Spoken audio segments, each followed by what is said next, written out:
নমস্কাৰ বন্ধুসকল, আকৌ এটা নতুন ভিডিঅ'লৈ মই আপোনালোকৰ মাজলৈ আহিছোঁ। আপোনালোকে চাই আছে মোৰ চেনেল মিষ্টাৰ ডু।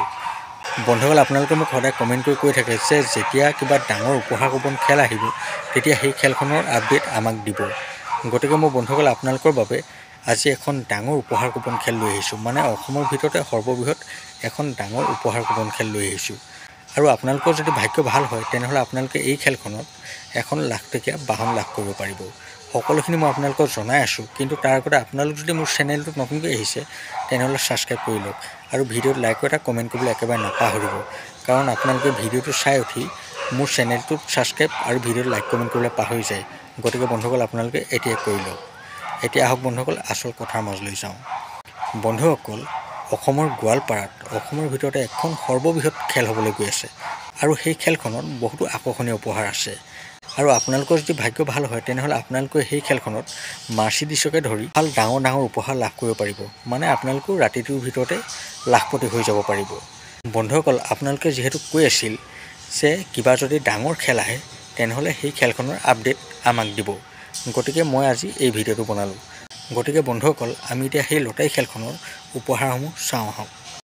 বন্ধুসকল, এই খেলখনৰ 1 নম্বৰ প্ৰাইজটো হৈছে মাৰুতি চুজুকি গ্ৰেণ্ড ভিটাৰা, 2 নম্বৰ প্ৰাইজটো হৈছে টাটা পাঞ্চ, 3 নম্বৰ প্ৰাইজটো হৈছে বাজাজ পালচাৰ 125, 4 নম্বৰ প্ৰাইজটো হৈছে ৰিনাল্ট কুইড, 5 নম্বৰ প্ৰাইজটো হৈছে হোণ্ডা ডিঅ', 6 নম্বৰ প্ৰাইজটো হৈছে মাৰুতি ইকো, 7 নম্বৰ প্ৰাইজটো হৈছে বাজাজ পালচাৰ 150, 8 নম্বৰ প্ৰাইজটো হৈছে ৰিনাল্ট ক্ৰুজাৰ, 9 নম্বৰ প্ৰাইজটো হৈছে টিভিএছ এণ্ট্ৰক, 10 নম্বৰ প্ৰাইজটো হৈছে টাটা হেৰিয়াৰ, 11 নম্বৰ প্ৰাইজটো হৈছে য়ামাহা ৰেজেট, 12 নম্বৰ প্ৰাইজটো হৈছে টয়োটা গ্লেঞ্জা, 13 নম্বৰ প্ৰাইজটো হৈছে মাৰ্চিডিছ।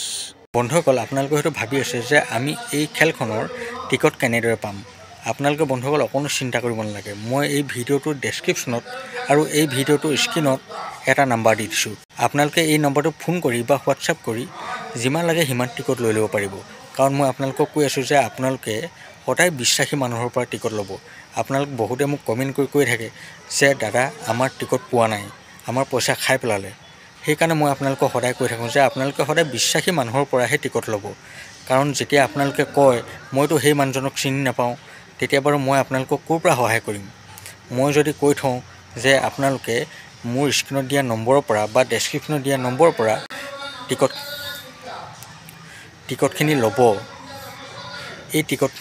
এই খেলখনৰ টিকট ল'ব, তেতিয়া আপোনালোকৰ যদি কিবা অসুবিধা হয় তেতিয়া মই নিশ্চয় আপোনালোকক সহায় কৰিব পাৰিম।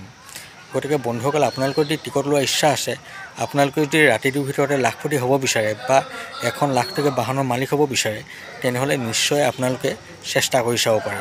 চেষ্টা অসাধ্যটো একো নাই বুলি কৈছে, হয় নহয় বাৰু? আপোনালোকে চেষ্টা কৰি চাওক, এদিন নিশ্চয় আপোনালোক সফল হ'ব। গতিকে বন্ধুসকল, আপোনালোকে সোনকালে যাওক আৰু এই খেলখনৰ টিকট লৈ লওক। বন্ধুসকল, এই খেলখন হ'বলৈ আৰু বেছি দিন নাই। 2 দিনমানৰ ভিতৰতে এই খেলখন হ'বলৈ গৈ আছে। আৰু আপোনালোকে ৰিজাল্টৰ কাৰণেতো চিন্তা কৰিবই নালাগে, মই আছোঁৱেই। মই সদায় প্ৰত্যেকখন লটাৰীয়ে আপোনালোকৰ ৰিজাল্ট দি আছোঁ। গতিকে আপোনালোকে এই লটাৰীখনৰ ৰিজাল্টৰ বাবে চিন্তা কৰিব নালাগে। আপোনালোকে মোৰ চেনেলটোতে গোটেই ৰিজাল্টখিনি ল'ব পাৰিব আৰু লাইভো চাব পাৰিব। কাৰণ এখন ডাঙৰ খেল হ'বলৈ গৈ আছে। সৰু খেলবিলাকৰ কিছুমানৰ লাইভ দিব নোৱাৰোঁ, কিন্তু আপোনালোকে এই খেলখনৰ লাইভেই হওক বা ৰিজাল্টেই হওক অকণ চিন্তা কৰিব নালাগে, আপোনালোকে ৰিজাল্ট পাবই। বন্ধুসকল, ভিডিঅ'টো আৰু বেছি দীঘলীয়া নকৰোঁ। ভিডিঅ'টো চাই ভাল পালে মোৰ চেনেলটো ছাবস্ক্ৰাইব কৰি ভিডিঅ'টো লাইক এটা কমেণ্ট কৰি দিব। বন্ধুসকল, লগ পাম অন্য এটা ভিডিঅ'ৰ সৈতে। এতিয়ালৈ দিয়ক, বাই।